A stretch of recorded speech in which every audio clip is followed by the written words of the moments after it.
Before you even start to write your course, you should think about how you're going to market it. Big call, I know, but here's the thing.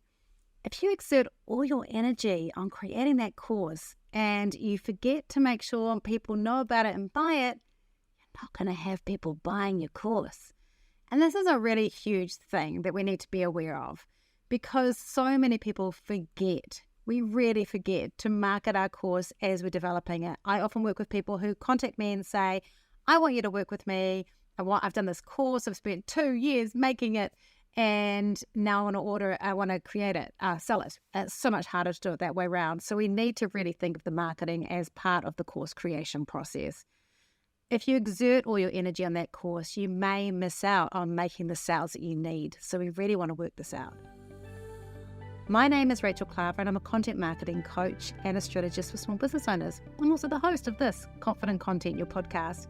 I've just shut down a course that I had over 600 small business owners go through and take since 2020 because I'm about to build a better, more up-to-date and aligned course with a different delivery model.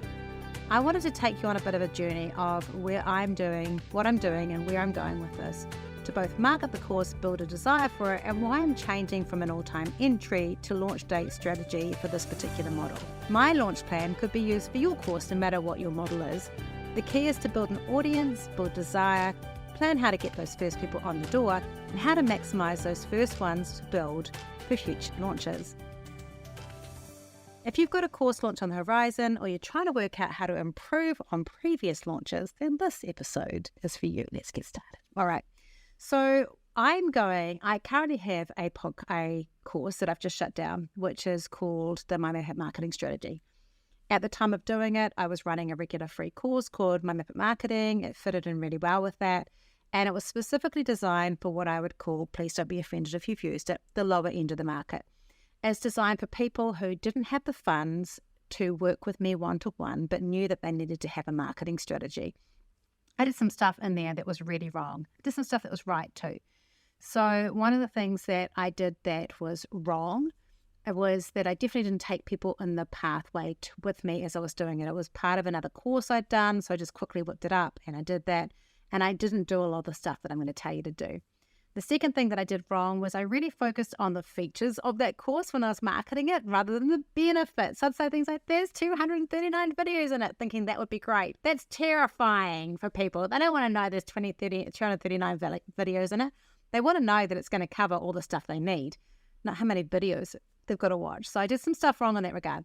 Things I did right is I introduced a payment plan so people didn't have to pay it all in one go. Another thing that I did wrong from a scaling perspective is that it came with 2 hours one-on-one with me for a lot cheaper than it costs for people to work with me otherwise. And initially I didn't put a time limit on when they could use that, thinking that they'd use it within the first month or so, or even 6 months.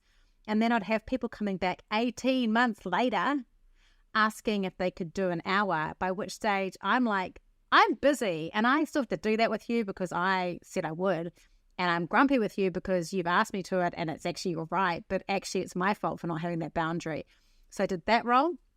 I think the pricing was about right. So that was all okay. Wasn't very good at collecting testimonials, and I definitely just was using it as kind of a catch-all. And this time I want to be more strategic. So I'm creating a launch plan for my new course, which is going to be called the Solopreneurs Marketing Academy. It is completely based on the way that I'm currently working with my one-on-one clients. I've changed the way that I help people with their marketing strategies. And instead of it being a total DIY course with 2 one-on-one sessions with me, it's going to be a 12-week course with 2 launches initially a year, maybe up to 3, for a small group of people to work with me together to write their marketing strategy. Now, one of the things is I wouldn't have been ready to do this type of course a couple of years ago. Marketing strategy is very personal, and I wouldn't have had the confidence inside myself to make sure I was meeting the needs of everybody in that course. This makes it one that makes it more able for me to control my time output, which means I can deliver the very best service to these people. They're still going to get lifetime access to it, but my controlled, focused time of working with them in that period of time is going to make it easier. So one of the things I've done is I've really learned how I operate best as a coach, as a course provider. I'm not a fan of having things that are just the course. I don't think for the level of value that I want to give that it's going to do the right job for them. I've done that model where I've just had a course and people can buy it. People don't take it up. I really want people to get results, and so I want to lead them through. It's not scalable for me to do that one-on-one. I already have a one-on-one offer, which is over 3 times the price. And so I want to make sure that this is going to deliver what I promise it can do, get results, and fit in feasibly with everything else that I'm doing. So there's a thought process around there. The first step I did after working out what name it was to close off my previous course and then use the landing page from that already has some SEO to start collecting emails. I haven't done a great job of it, but I've done it. It needs to have a bit of work. This helps me grow my email list and start getting people who might be interested in it.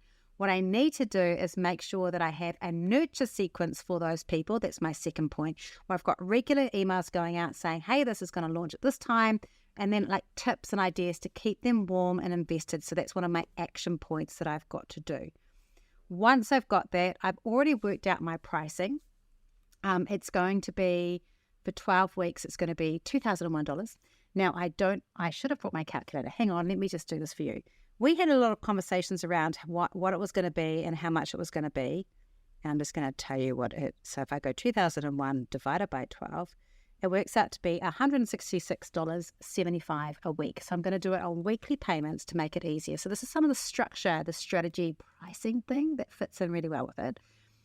It's going to be via Stripe subscription. So it means that they just have to pay every week. If they miss a week, they don't get to do the course, so it's up to them. So if they've missed something, it's going to be a drop-fed course, so they basically just get it every week. And then once they're in it, they have all the content for themselves all the time. So they have lifetime access, and as they do other launches, they're very welcome to come and be part of those things if they want to, or ask questions, and there's other ways that we're doing it. I have a new program platform too, which I think is making things easier. So I've done that. Now I'm starting to think about what I'm going to be doing in terms of my marketing strategy and my marketing plan. So I'm thinking about a few different things that I need to be thinking about to work that through. I'm also thinking and working through my branding and how I'm going to make it fit and align.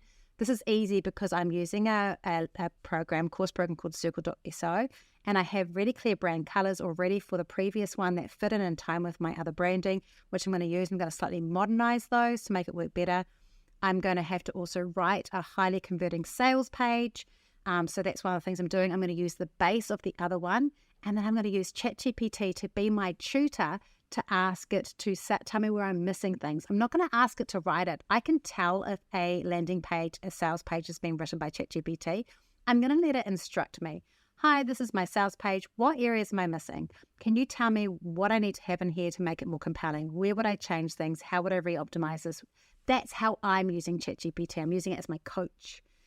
So I'm doing that, make sure that I've got some testimonials, which means I might have to give a little bit of the work to some of my current coaching clients, have a look at it to go, how does this work? Make sure there's a good course outline in there and a strong call to action. So I'll have multiple call to actions in there. I'm also I've already sent an email out to all the initial people. I will be sending out an email to all the initial people in the other course to tell them that there's an official change. Obviously, I'm doing this as well. I'm also going to do an official announcement besides this podcast, and it might be, I also need to have this all ready and the structure ready.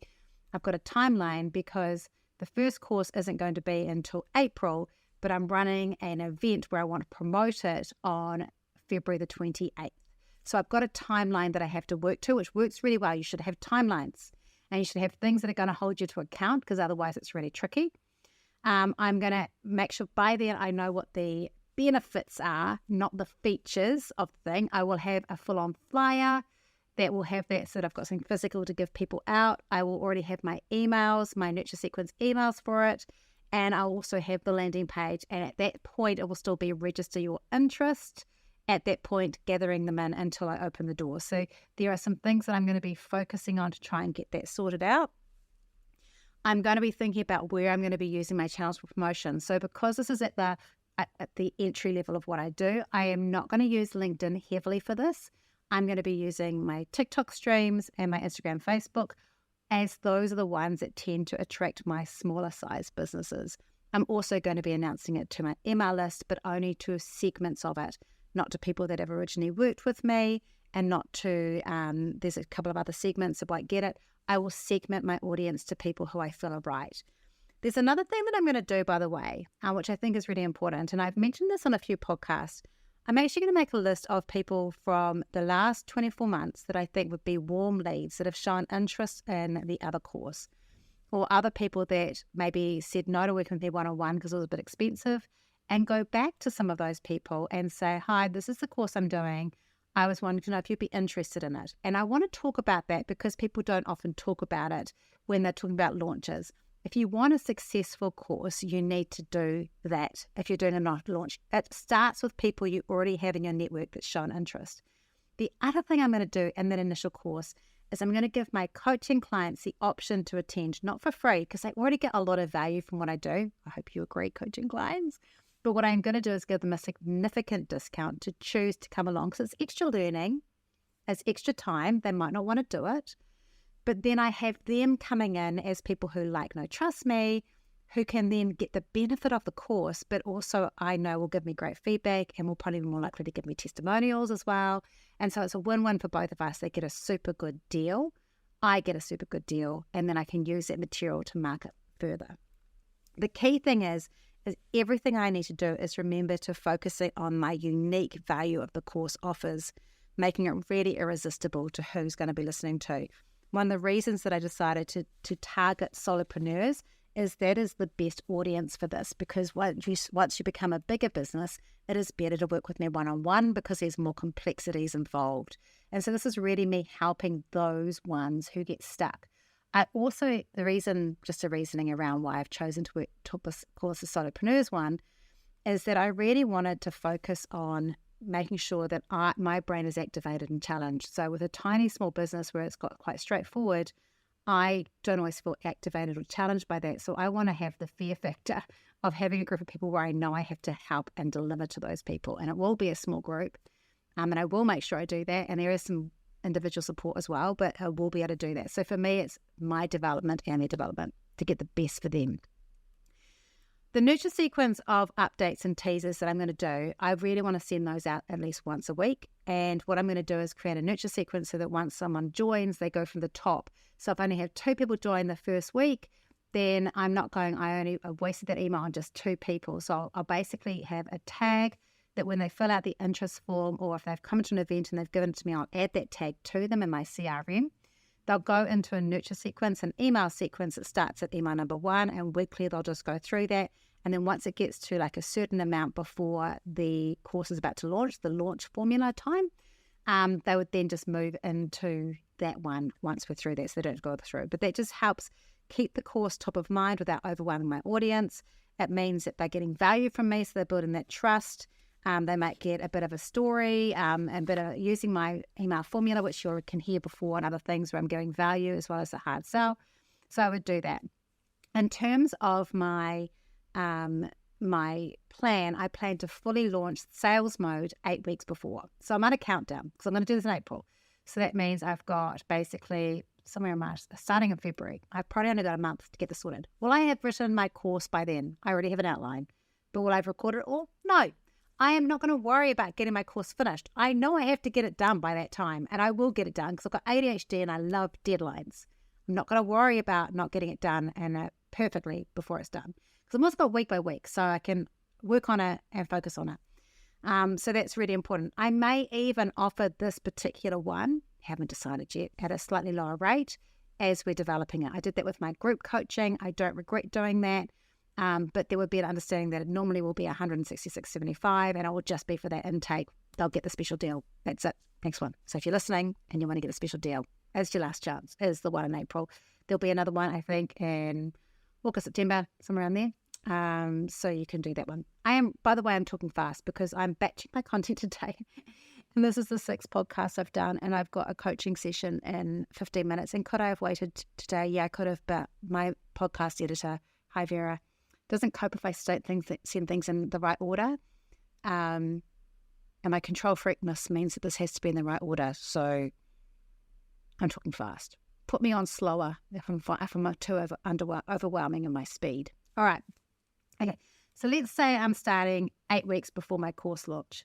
I'm going to send out an email to my target audience announcing my upcoming course. To my past clients, I'm going to send out an email asking if they know anyone that they think would be great for that they could forward it to. So I'm still going to send them an email, just not going to send one about that. I'm also going to start doing a few posts on Instagram. I'll do a couple at LinkedIn at that time too, to kind of share what I'm doing and around what I'm doing. LinkedIn will probably be more the process around it as well, which I think will be important. And then with my events, if I'm running it, they will get that as part of the description of what I do and the flyers while I'm doing this. So I will be doing that from February 28th. And I've got 3 events in February and March that I can run this with my own events that I'm doing. It will also be covered off in any masterclasses I'm running during that time too.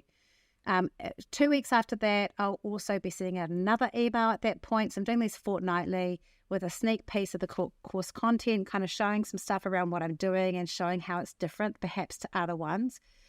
Also maybe doing a little bit about how we plan to work as well, so they can hear kind of space and how that would work. On Instagram and LinkedIn, I'll post a few testimonials from the other course that's related and talk about how this works, and also start to share a few short tips that align with my course content. On TikTok, I'll be also doing this. I'll be sharing the progress of me doing this as well, which I think is really important. In fact, I will document this process on TikTok. I think would be a really key thing to do as well. So doing that, and then in the following the following 2 weeks, I'm going to start at that point asking for signups. So doing an early bird discount offer for early signups, talk about how it's going and how excited I am with it.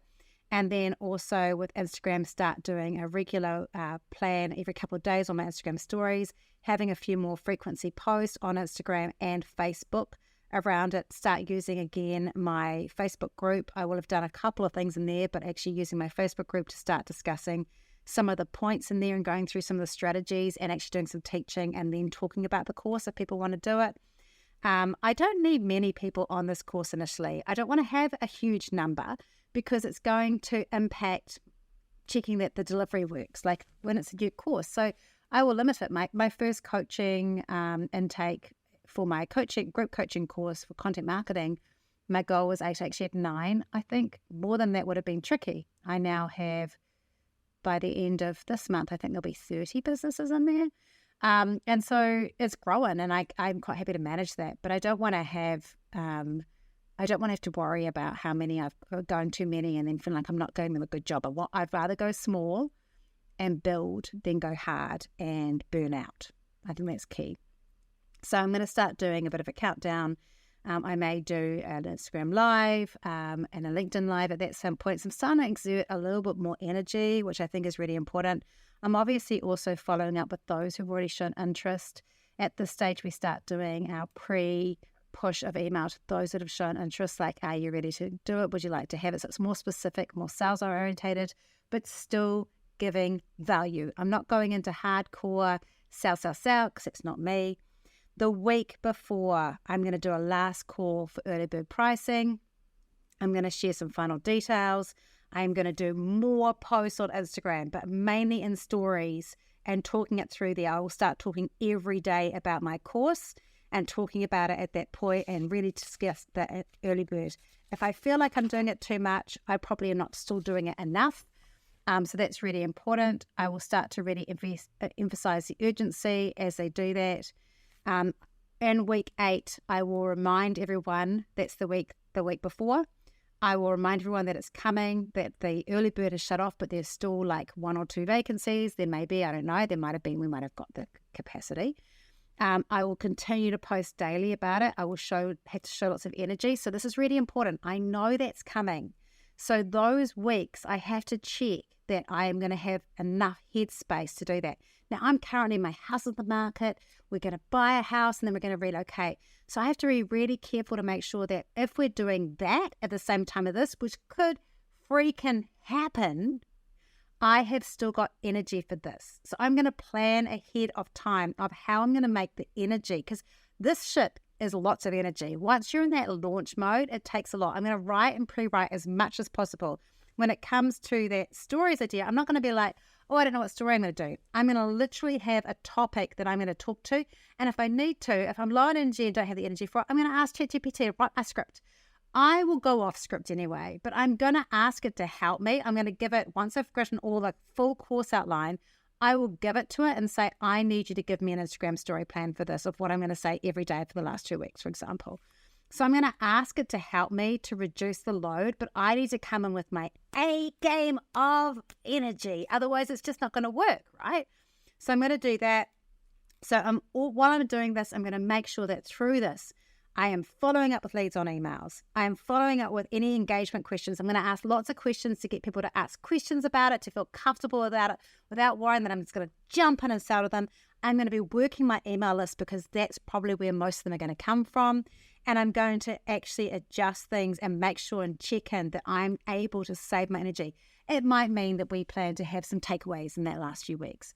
It might mean that I need to focus on really getting my energy level and making sure that I'm eating great because I now need it. That I look at making sure that I push through. I don't want to be writing anything around marketing for that last 3 weeks. I want to have it all written and done so that it's ready to go and it's all set up, which means right now, 10 weeks out, 10, 12 weeks out, this is crunch time. This is when I have to get some of this hard shit done because otherwise I won't do it. And I think for so many of us, when we're planning and we're creating it, that's what we forget to do. We forget that we need to actually plan so far in advance that it makes it easier for us during the crunch time. You can't get to 2 weeks before and start the hard push. And the more you take people with you, the better it is.